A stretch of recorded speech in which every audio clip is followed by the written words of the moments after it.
Assalamualaikum warahmatullahi wabarakatuh. Di sini saya akan menjelaskan rencana pelaksanaan pembelajaran pada mata pelajaran Ilmu Pengetahuan Alam pada materi pokok makhluk hidup, submateri klasifikasi makhluk hidup. Selanjutnya ada kompetensi inti atau KI.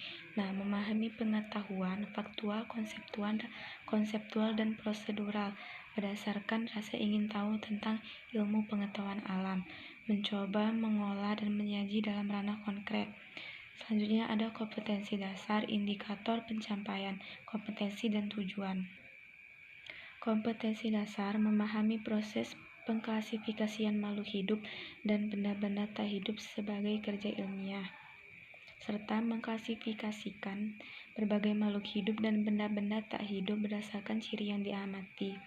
Indikatornya ini menjelaskan tujuan dan manfaat klasifikasi makhluk hidup, menjelaskan dasar klasifikasi makhluk hidup, mengkelompokkan makhluk hidup secara dikotom, dan menulis taksonomi hewan. Tujuannya ini melakukan kegiatan diskusi. Peserta didik mampu menjelaskan tujuan dan manfaat klasifikasi makhluk hidup, menjelaskan dasar klasifikasi makhluk hidup, dan mengelompokkan secara dikotom, dan mampu menjelaskan susunan taksonominya. Adapun peta konsepnya yaitu klasifikasi makhluk hidup. Yang pertama, tujuan dan manfaat, dasar, cara klasifikasi, dan urutan taksonominya.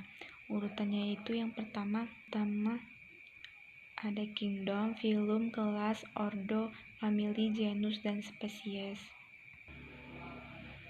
Adapun media atau alat bahan yang digunakan, yang pertama kertas manila, spidol, tumbuhan, dan penggaris. Sumber belajarnya dari guru. Guru ini menggunakan buku Campbell dan Ilmu Pengetahuan Alam. Peserta didik menggunakan buku Ilmu Pengetahuan Alam. Adapun kegiatan belajar yaitu pertama pendahuluan. Deskripsinya memberikan salam pembuka, menanyakan kabar kepada siswa, mengecek kehadiran peserta, memberikan motivasi, dan memberikan apresiasi berupa pertanyaan pada materi yang sudah dipelajari. Selanjutnya pada intinya yaitu mengamati, mengorganisasikan peserta didik, dan membentuk kelompok, serta memberikan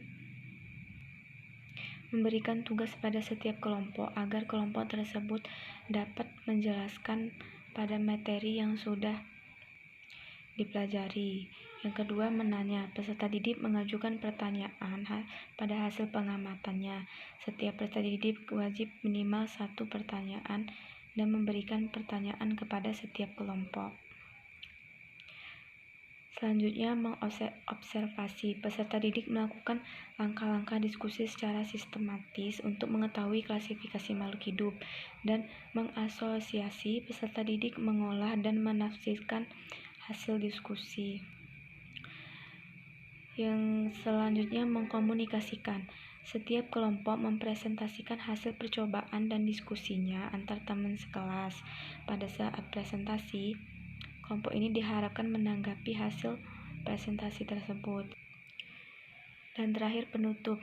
Peserta didik menyimpulkan hasil pembelajaran diskusi pada diskusi tersebut dan memberikan penghargaan berupa pujian kepada individu dan kelompok yang memiliki kinerja baik dalam melakukan percobaan diskusi, dan menugaskan peserta didik untuk membuat ringkasan materi mengenai klasifikasi 5 kingdom tersebut.